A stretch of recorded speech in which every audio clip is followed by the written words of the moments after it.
Just because you do your own marketing doesn't mean that you don't know anything about marketing. And in fact, a lot of the small business owners who use Enji to project manage their marketing and get it done know a lot about marketing, like know the most. And that's why I'm introducing you today to Kara of the Kara Report. She is the owner of a small marketing agency that specializes in blogging and Pinterest management.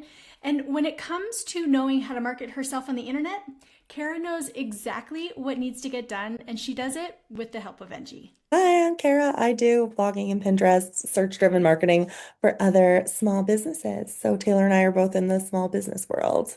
Yes, It's super fun. and it is super fun. And I feel like I have to make this disclaimer, though it's not a disclaimer, but I am one of, Engie is one of Kara's clients. So Kara writes all of our blog content. And you have for like, are we coming up on 2 years of you I was writing our blog thinking that. content? I know. It's like it feels like it's gone so fast. Yes, So yes. So Kara and I know each other. We work together, but she also is a pretty long time Engie user. And so that's why I invited her on to talk about how she uses it. Because, you know, some of these other interviews that I've done, with Danison of Bowtie and Brush and Shannon of Sunday Muse Designs, they both are service-based businesses in the creative space, but you are also a marketer. Like marketing is what you Mhm. do.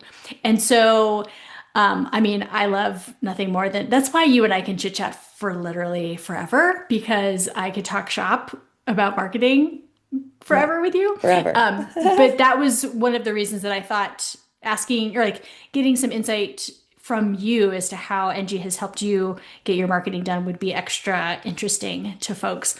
So Yeah. my first question is how often are you doing more strategic planning in your NG account? And before we started hitting record, I just said, like I'm in the process of blowing up NG's own marketing strategy. And I feel like I've not yet blown it up before, but I am looking, this is the first time I'm doing that. But I look at our strategy on more of like a quarterly basis. And so I'm just tell me about how often you're looking at your marketing strategy. Yeah, I'm exactly the same, like once a quarter, although typically I'm like a blow it up. Like start from scratch.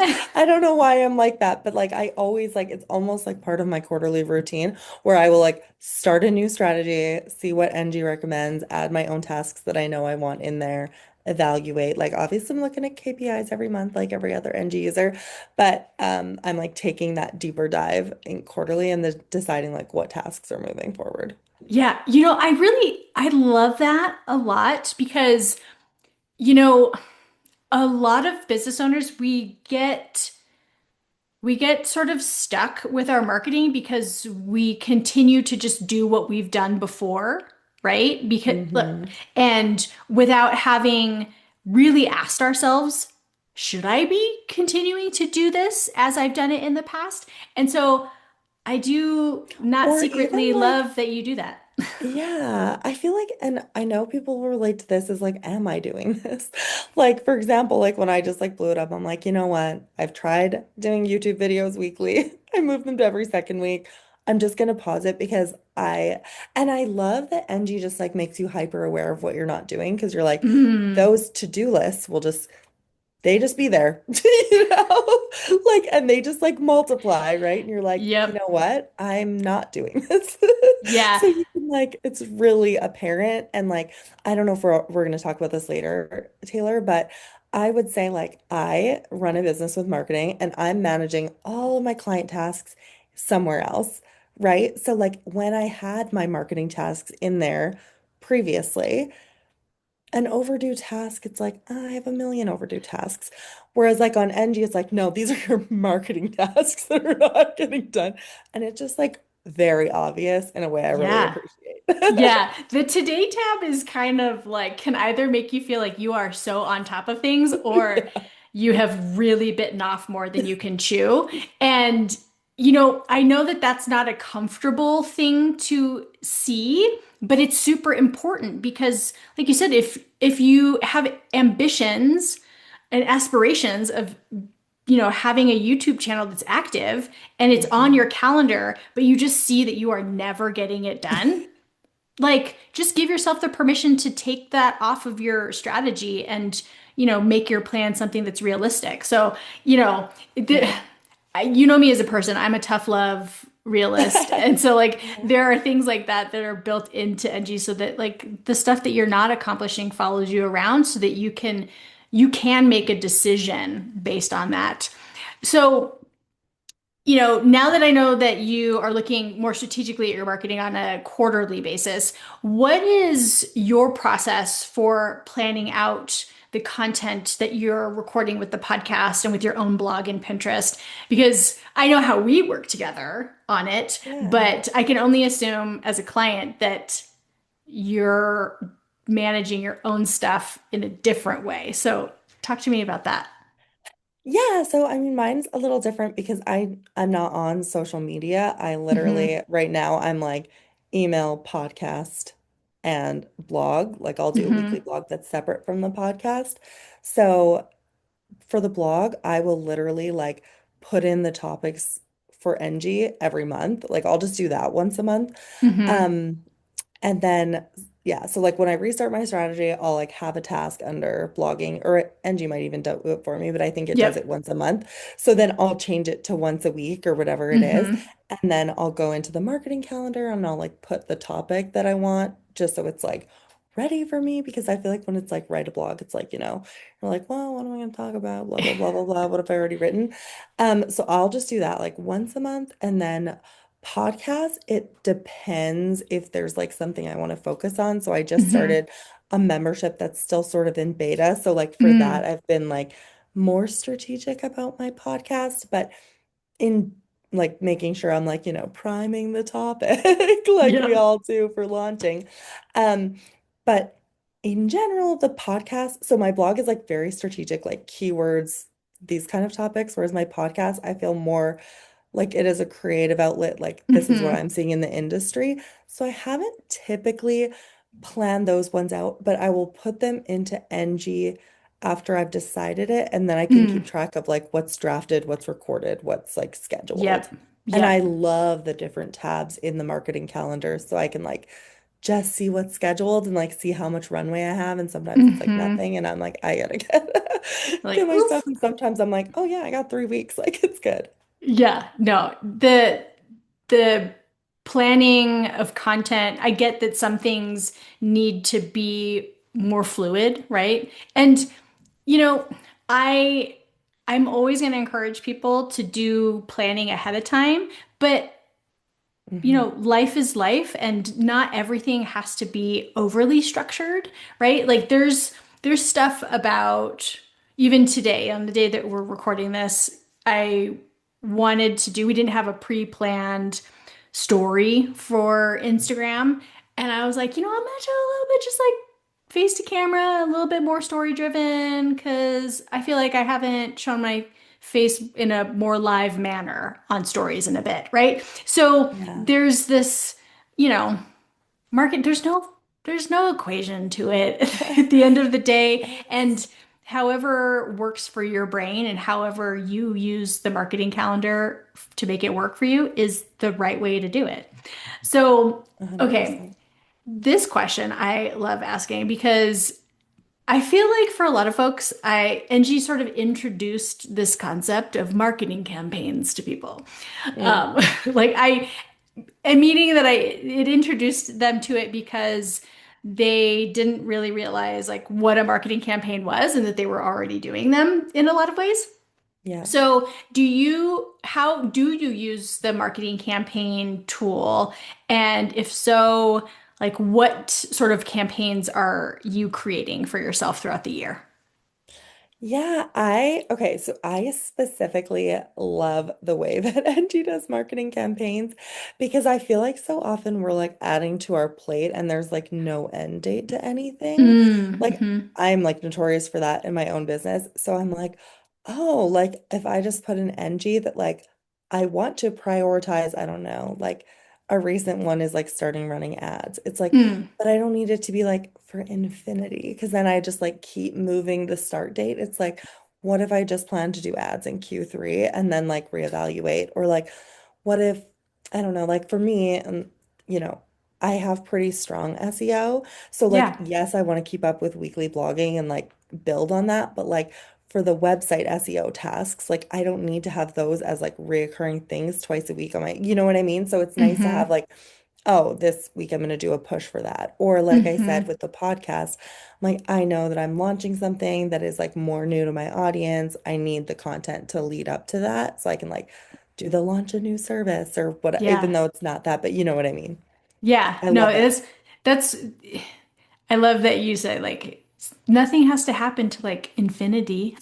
And Mhm. and that's what makes a lot of things really complicated for folks, right? Yeah, yeah, I love that. And I love that it like reminds you what you need to do before you want the thing to start. Yes. And Like you're if like, oh, you're like, "Oh, this maybe I doesn't don't mean have wake enough." up Yes. and start running ads. And that was one of those like Taylor Tough Love things that we built into the software Yeah. because a lot of I've just so many people are like, I'm going to start this tomorrow. And there are more preparation tasks for any marketing campaign than Mm. like things that you would When it's do going. during it or after. And so, like, if you say, hey, I want to start this thing tomorrow, all of the prep tasks are going to have dates that are in red because you're already behind. And I wanted people to realize, like, you're not doing yourself a favor. You're automatically putting yourself into a stressful situation if you're trying to do this Yeah, without enough lead time. So, it makes me happy to know 100%. that like some people appreciate that, even though again, I'm probably by means of Enji stressing some people out at the same time. No, it's good. It's good to know. Like you're Yeah. like, oh yeah, there's more to do. There's more to it, yes. Okay, so my last question for you is about KPIs, and I know that you celebrate KPI Day with us. So, and looking at your numbers on a monthly basis is what I'm talking about when when I reference KPI Day. But what are the KPIs that you look at where you go, this is really going to help me make a decision about the marketing that I'm going to do moving forward? Yeah, so I feel like one of the things that I would say when I'm looking at KPIs is how, I don't know, I'm always looking at like the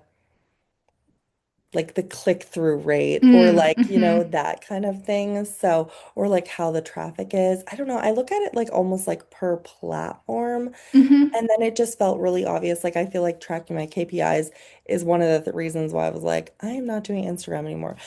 But before I decided that, I was like, okay, I really need to give this platform like a harder push because, it's not doing anything. So I like gave it a harder push for like 6 months. And then I was like, oh, the numbers did not move at all, even though I've put like infinitely more Much effort effort. into it. So like, I'm never freaking doing it again.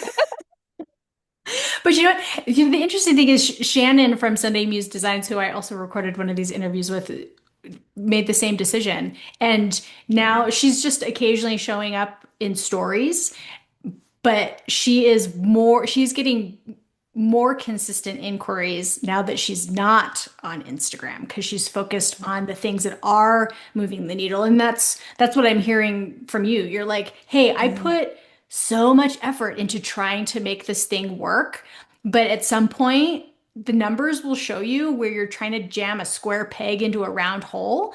And then that's Mhm. like the permission that a lot of people need to say, I don't have to do that, even though the internet makes me feel like I should.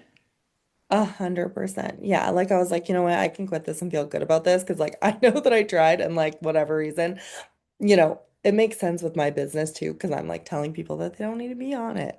You know what I mean? So I feel like there was like a mismatch there, but like without knowing your numbers. It's like I have slowed down on Instagram before, but I've always felt guilty. And now I'm like, I really don't feel guilty. And one of the things that I love about the KPI dashboard too, that I don't think other marketing softwares do, like there's marketing softwares that'll track your analytics for you, sure. But like what I love is that you can like track your own things that they can't like auto pull. Like it's like Mm-hmm. I can literally see like number of clients, number of inquiries, like in the same place that I'm looking at my marketing things. Yeah. And that has been, even though it ne doesn't necessarily have to do with marketing, it is so helpful for me to know like, oh, like this time last year, like this is why it's important to stay with the same software and not get shiny object syndrome, right? Because you're like, oh, okay, now I have like 2-ish years of data, and Mm-hmm. you're like, so it's always softer in these months and it's always busier. Like, I don't know. It's Mm-hmm. helpful. And like, Yeah. especially when you're prioritizing for people that don't prioritize, like SEO and like these more slower moving platforms, it's a good way to like keep your finger on the pulse because what happens sometimes to me is like people will stop blogging and then they'll be like, my SEO was so good for so long and now it's totally dried up. And I'm like, eek. But I bet if they were like looking at their numbers, they would have like seen it starting to dip for like, Mm-hmm. you have such a runway, right? Like 6 months sometimes. Mm-hmm. But if you're not, if something is working, you're not always looking at it. So, Yeah. Yeah. No, that's totally true. Like marketing is the top of your whole business funnel, right? That mm, will end up in sales and bookings. And so seeing the effort that you're putting into marketing your business right next to what's the financial impact on my business, that's super mhm, powerful.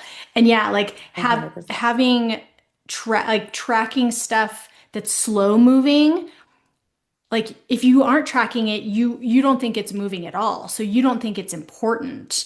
And when it comes to SEO, Yeah. that's the and blogging and all of the, long form content that we're putting out on the internet. That's the best example of why watching your numbers and having a chart to see what your baseline is, you know, is super helpful because then you don't wake up one day and be like, oh crap.